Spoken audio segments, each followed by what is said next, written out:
Going to be a review for Last Voyage of the Demeter, directed by Andre Oradol.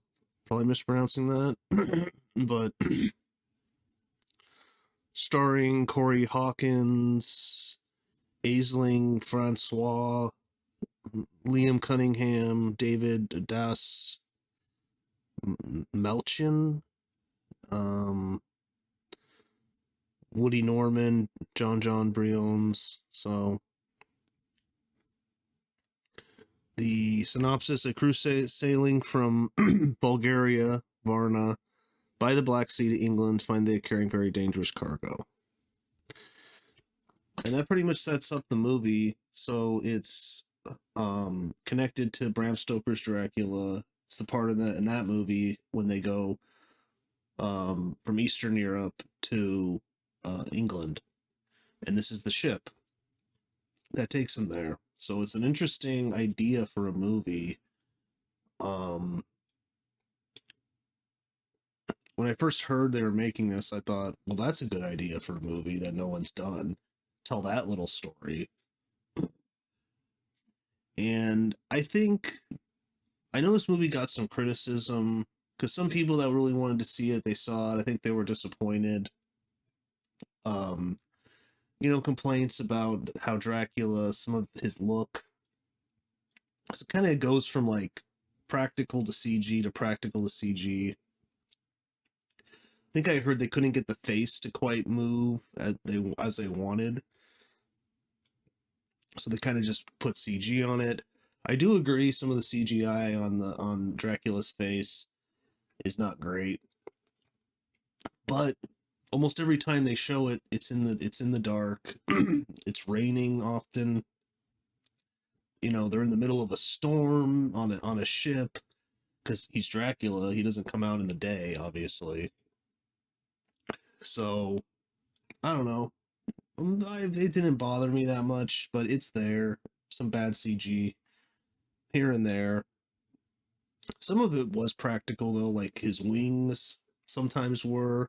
Like at one point in the movie, he wraps his wings around someone and kind of is crushing them.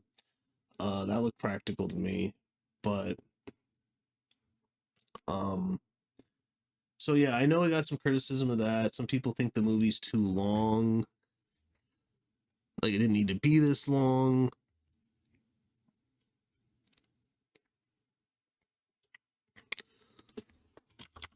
Let me see. How long is it?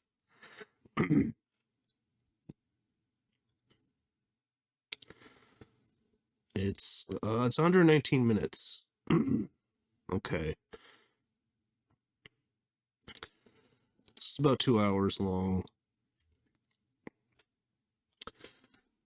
Yeah, I'd agree with that criticism. I did enjoy the movie, but you could probably cut like 10 minutes, something. It's kind of like, okay, I get where this is going. Let's just do this. So, but, so it's maybe a little bit too long.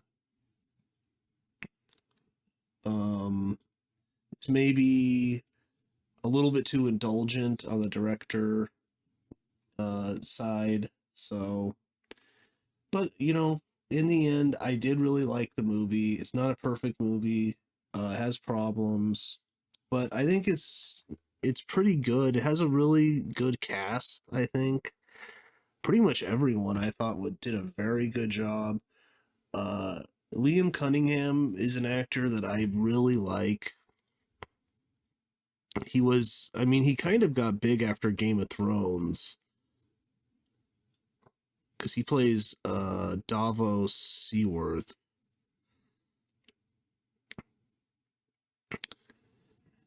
But I saw The Wind That Shakes the Barley a long time ago, so he's in that. I don't know, he's in a bunch of stuff I haven't seen. He's in a Rick and Morty episode. Okay, he's got a great voice. But yeah, a lot of stuff I haven't seen. Safe House, Warhorse.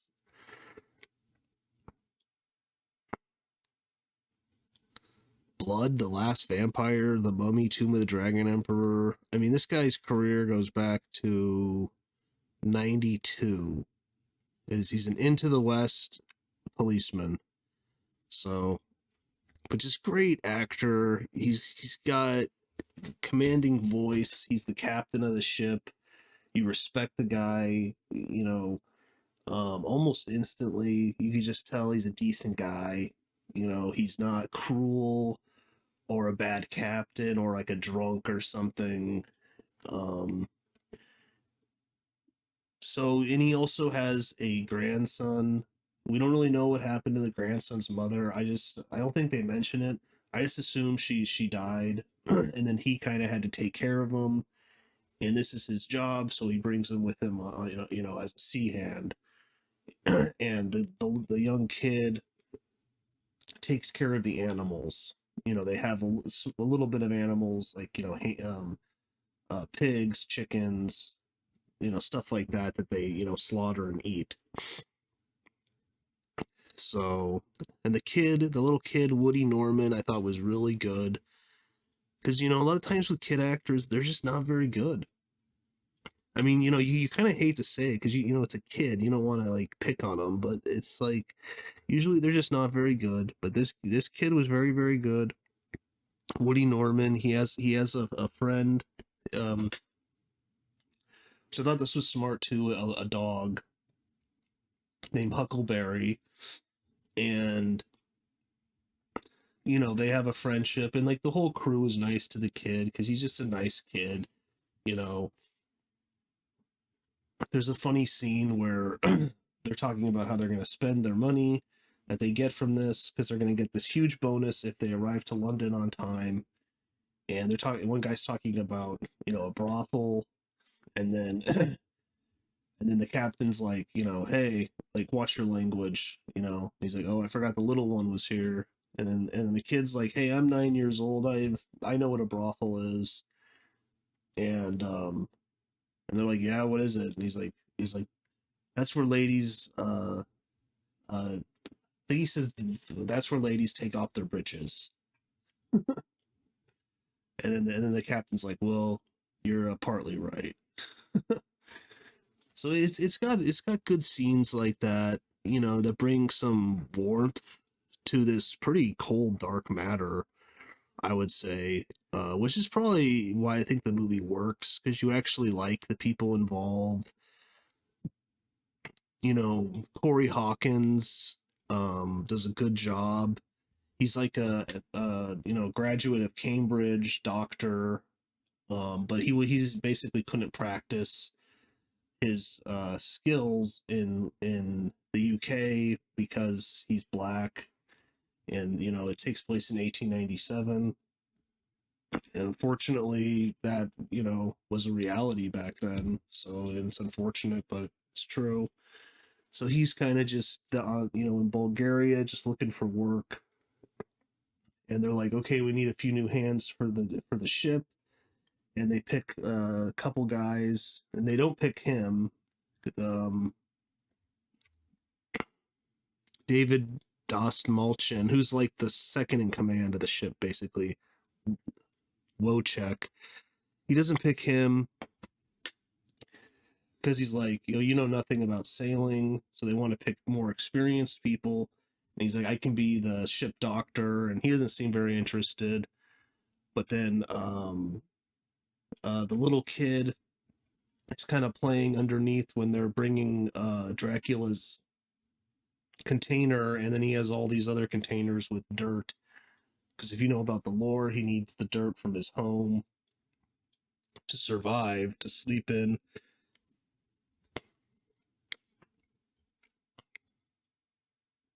And they're bringing it on board. And then the kid's playing underneath, and it's about to snap and fall off and hit the kid. So then he jumps in there and saves them. And they kind of have a friendship throughout. And he kind of helps them. And then there's Aisling Francois. She's this woman who was in one of the boxes, and then she gets out. I think it falls and breaks in the below the ship in the galley, and then she gets out, and they find her, and she's really sick. So the doctor starts doing blood transfusions. She has these bites on her back. You don't really know what's happening, but if you know this movie, Dracula's on board. So that was basically his thing that he was going to be eating on throughout the trip. Um, but she gets loose, so I guess it's like maybe if she didn't get loose, then he wouldn't have bothered them. Maybe that's what's going on, but yeah, so she gets loose, they save her. She seems like she's regaining some of her strength, and then people start to die on the ship. People in the middle of the night, someone's on the top deck and they're sailing, and then they're killed. They're taken off. There are some people on the ship you don't really like that much. There's a scene with Corey Hawkins and another guy. He's kind of being racist, and so obviously he's gonna go, and he does.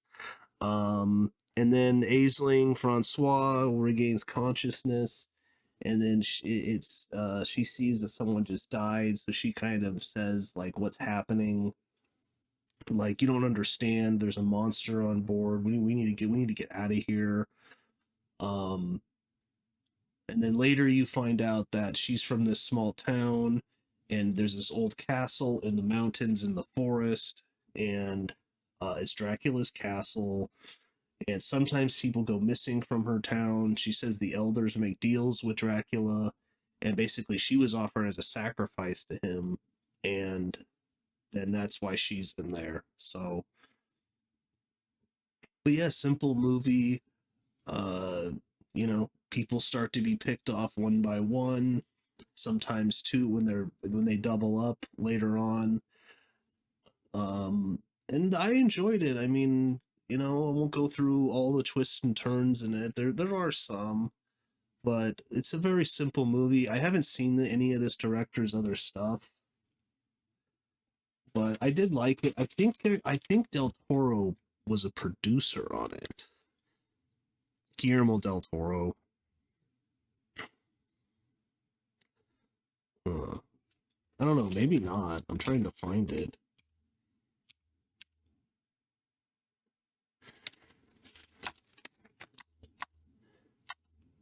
Yeah, I don't. Oh wait, no. Filmmakers greatly thankful to Guillermo del Toro. So it's in the credits, I guess. So yeah. So I mean, I could totally see Guillermo del Toro enjoying this movie. It's kind of a slow burn, old school horror movie. So I could totally see him enjoying that aspect of it, and that's the aspect I enjoyed of it. Like I said, I think it's maybe a little bit too long. So, but I'll get into some spoilers now. But so if you want to click off, um, but before you do, if you could just smash that like button, that'd be great. It really helps the channel. Really helps with the algorithm and everything. So that'd be amazing.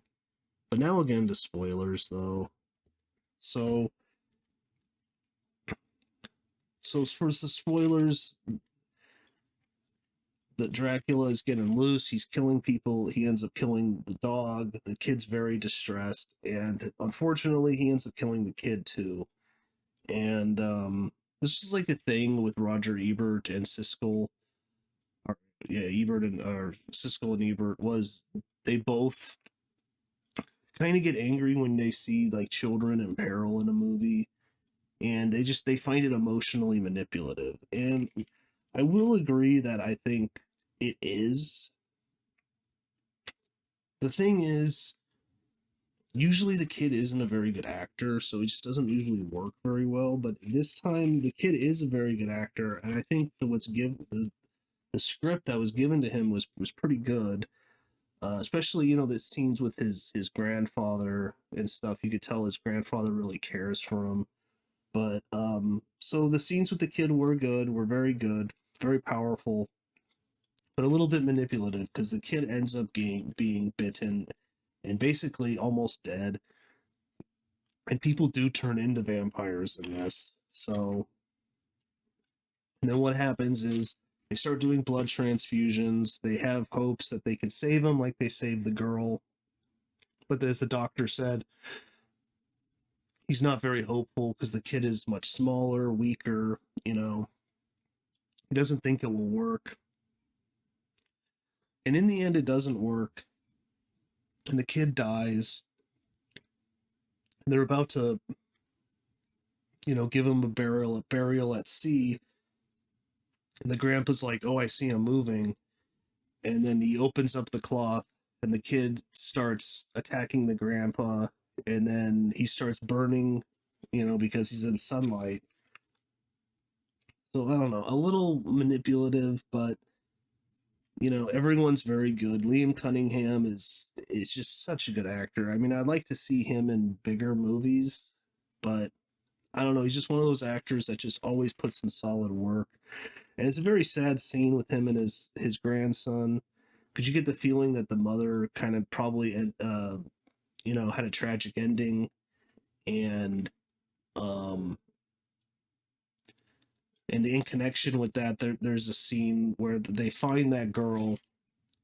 A lot of the people that are on board are like, well, what we do to stowaways is we throw them overboard, which is probably true of the time. And some of them want to do that. They're saying this is a bad omen. And then Liam Cunningham's like, he already explained this is his last voyage. He's going to give the ship to David Dasmatchlin. And he's like, something like, I don't want my last voyage, having to end this young girl's life. So, again, he's a decent guy, but he is like with the doctor, well, she gets half of your rations. It's not really fair to the other guys to take their rations, so fair captain. I could see him being a successful captain. But yeah, the kid dies, and it's sad, and it just breaks the guy. And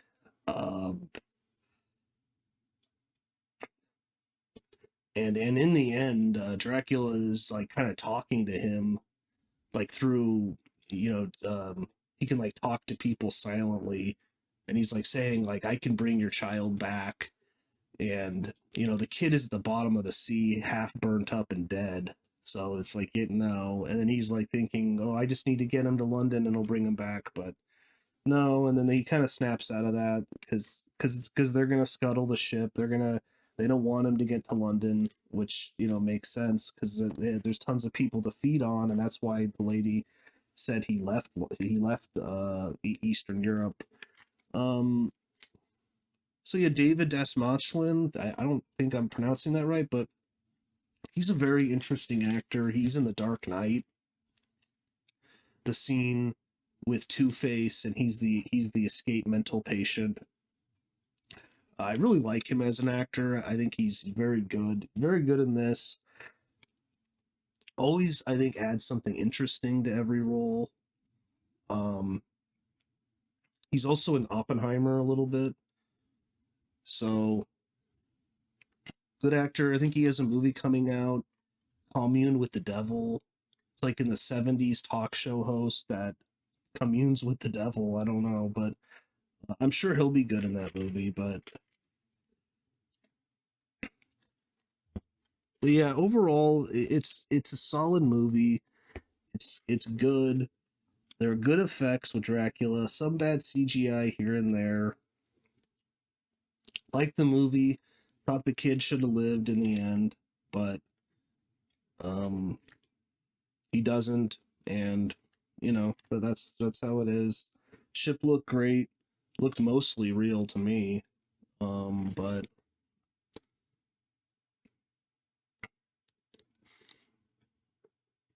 So Dracula's look is based on Count Orlok from the unauthorized adaptation Nosferatu. This was also the model for the look of the vampire Barlow in the original Salem's Lot. The director described the movie as basically Alien on a ship in 1897. Spent 20 years in development hell, having the director's writer and the script itself changed several times. Dracula has a cane with a wolf head. In the book, Dracula transforms into a wolf in addition to a bat and fog. Which I think they do show that, the fog too, so I'm not sure about the bat, though. But he has like wings. He's almost like Batman's villain, Man Bat. So the screenwriter, one of the screenwriters, Shoot, first conceived this movie while working in a Hollywood model shop, seeing the miniature Demeter used in Bram Stoker's Dracula, 1982. The original novel, The Log of the Demeter, is only about 5 pages long.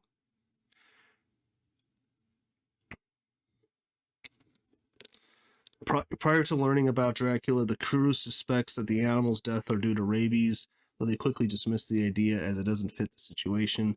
Vampirism, especially as described by Bram Stoker, is heavily based on the progression of the rabies virus in humans and influences vampires' association with bats and wolves, two animals that commonly carry rabies. In ancient Greek religion and mythology, Demeter is the Olympian goddess of the harvest and agriculture, presiding over crops, grains, food, and the fertility of the earth.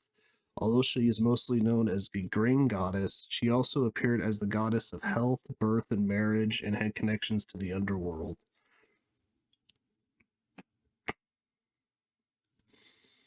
In the early drafts of the script, the main character was a Romanian peasant named Alexei Radu, who was pursuing Dracula to avenge the murder of his son. Depending on the draft, the son was either the baby that Dracula fed to his brides in the original novel, oh wow, or was kidnapped and fed upon while the vampire was on the road to Varna. Oh, Viggo Mortensen was attached to star for 2 years before ceasing involvement. Could have been good, maybe. Dracula needed dirt from his homeland to regenerate his health and ensure he rested well while living in foreign lands. So, the second of two 2023 Universal films featuring Count Dracula, the other being Renfield. That's true. Wow. Totally different movies.